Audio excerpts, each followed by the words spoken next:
د سولا افغان یوټیوب چینل درنو لیدونکو سلامونه. زموږ یوې بلې ویډیو ته ښه راغلاست. دا چې اشرف غني څنګه وتښتېد، حکومت یې څنګه سقوط وکړ، همدارنګه اصل کې پیسې له ارګه چا ویستلې دي او چا وړي دي. د دغې جالبې لیکنې څلورمه برخه در سره په دې ویډیو کې شریکوم. خو له دې مخکې دا یادونه کوم که لومړۍ او دوهمه او درېیمه برخه مو ورته نه وي لیدلي نو زموږ د یوټیوب چینل په پخوانیو ویډیوګانو کې یې کتلی شئ. له امریکایانو غچ اخیستل. ځینې کارپوهان دا احتمال مطرح کوي چې غني امریکایان او زلمی خلیلزاد چې هغه او حکومت یې د قطر په مذاکراتو او د دوحې په هوکړه کې له سپکاوي ډکه بڼه څنډې ته پرېښودل. په قصدي توګه یې وغوښتل چې د دوحې موافقه د امریکایانو د بشپړ وتلو پر مهال له ناکامۍ سره مخ کړي او امریکایان وشرموي. ویل کېږي چې اشرف غني دا تصمیم هغه وخت ونیو چې خلیلزاد او امریکایانو د اګست میاشتې په لومړیو کې پر هغه فشار راوړه ترڅو د عبدالله په مشرۍ د طالبانو او کابل د پلاوي ترمنځ د موافقې وړ یوې ادارې ته د واک لیک ته حاضر شي. غني د اګست په 14مه نیټه د دې فشار له امله د واک لیک ومانه چې ډاکټر عبدالله په قطر کې د 7 غړو لرونکي پلاوي سره د افغان دولت لخوا د دغې هوکړې د لاسلیک واک ولري. خو مخکې له دې چې دا پلاوی ولاړ شي او دغه ډول هوکړه لاسلیک شي، په خپله تېښته یې پرته له دې چې ژوند یې په خطر کې وي او یا یې د وژلو لپاره دسیسه جوړه شوې وي، دا پروګرام ګډوډ کړ. دوهم په مقصدي توګه طالبانو ته د دولت تسلیمول. دا چې اشرف غني له طالبانو سره د مخکینۍ هوکړې له مخې له ارګه وتلی او له هېواده تښتېدلی تر څو طالبان ارګ ته دننه شي، سمه ده او که نه معتبرو او کره اسنادو ته اړتیا ده.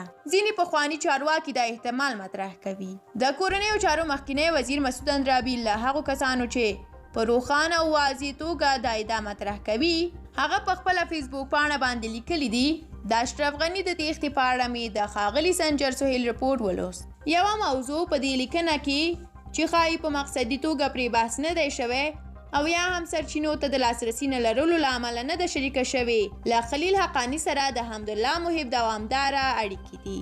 په همدې ورځ ښاغلي سلام رحیمي او متین بیک له قطر سره په اړیکو بوخت وو او داسې تړون شوی و چې طالبان به کابل ته نه دننه کیږي.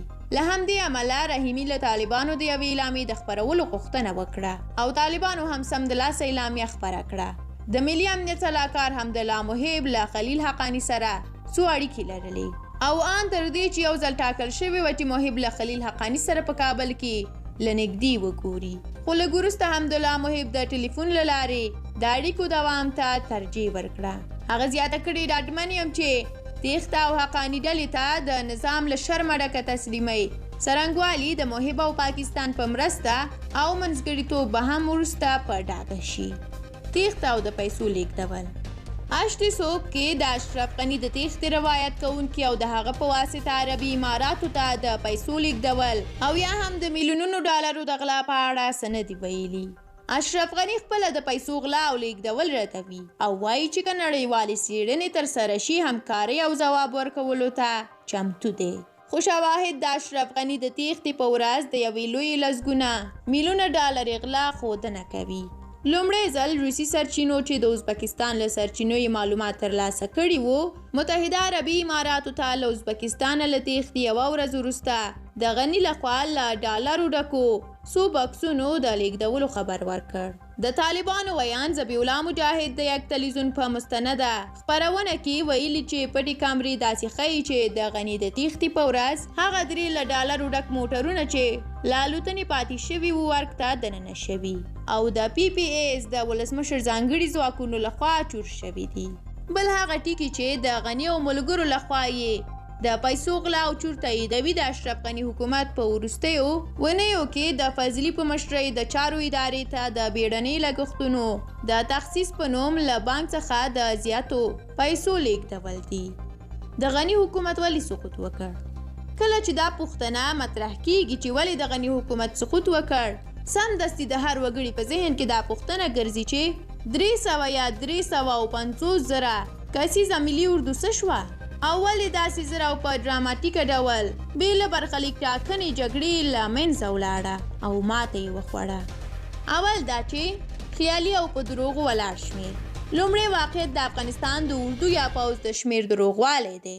د افغان دولت پوځ د حامد کرزي او اشرف غني په شل کلن حکومت کې نه یوازې 300 یا 350,000 تنه نه وو بلکې د دې نیم شمېر ته هم نه دي رسېدلي.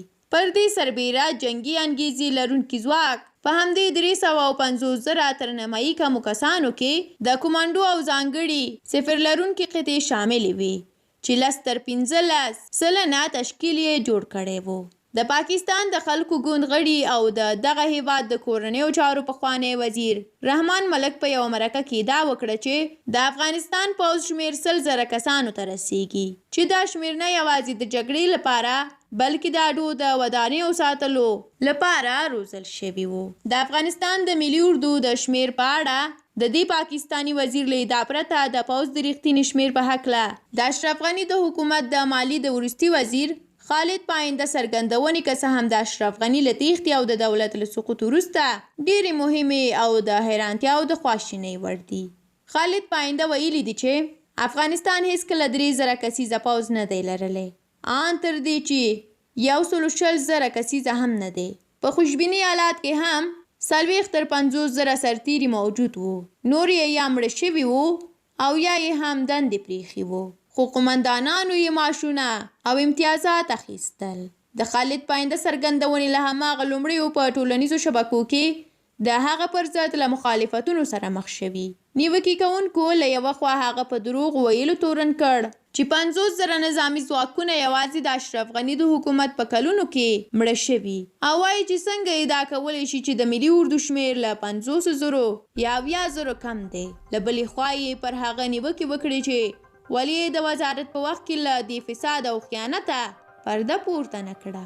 کله مې چې د خالد پاینده د څرګندونو او د ملي اردو د رښتیني شمېر په اړه د پوځ له لوړپوړو چارواکو چې نومونه یې په امنیتي دلایلو نه اخلم وپوښتل، هغوی د خالد پاینده ادعا سمه وګڼله او دا ټکي یې راته په ګوته کړل چې لومړی شته پوځي اشه لرونکي پوځ یوازې یو ځل په قصدي توګه د کاغذ پر مخ 350,000 ورسول شو او دا شمېر امریکا او نړۍ ته وښودل شو، خو تر اخره پورې یې پیسې د دولت حساب ته راتلې، خو هیڅکله دا شمېر موجود نه و. په وروستیو 5 کلونو کې د مالیې وزیر خبره سمه ده. دوهم دا چې د شهیدانو او نورو هغو چې دندې یې پریښې وې شمېر زرګونو ته رسېده چې دا موضوع پکې پټه وه. د وزارتونو لخوا بهرنیانو ته د کارکوونکو له 2 ډوله زیات ریپورټ ورکول کېده، البته د ولسمشر او امنیت شورا په ټینګار سره ترڅو د امریکایانو د مالی مرستو کچه راښکته نشي. د معاشاتو ریپورټ 2 یا 3 ډوله برابرېده، ان تر دې چې په وروستي بانکي سیستم کې هم روان وو. درنو لیدونکو ډیره زیاته مننه چې د ویډیو تر پایه راسره وئ. دا وه د دې لیکنې څلورمه برخه چې موږ له تاسو سره په دې ویډیو کې شریکه کړه. دا چې د افغان ځواکونو په اړه یې وړاندې څه ویلي دي، دغه مهمې خبرې در سره په بله ویډیو کې شریکوم، خو د دغې برخې په اړه خپل نظریات کولی شئ په کومنټ کې شریک کړئ. تر بیا الله مو مل شه. ښه وخت.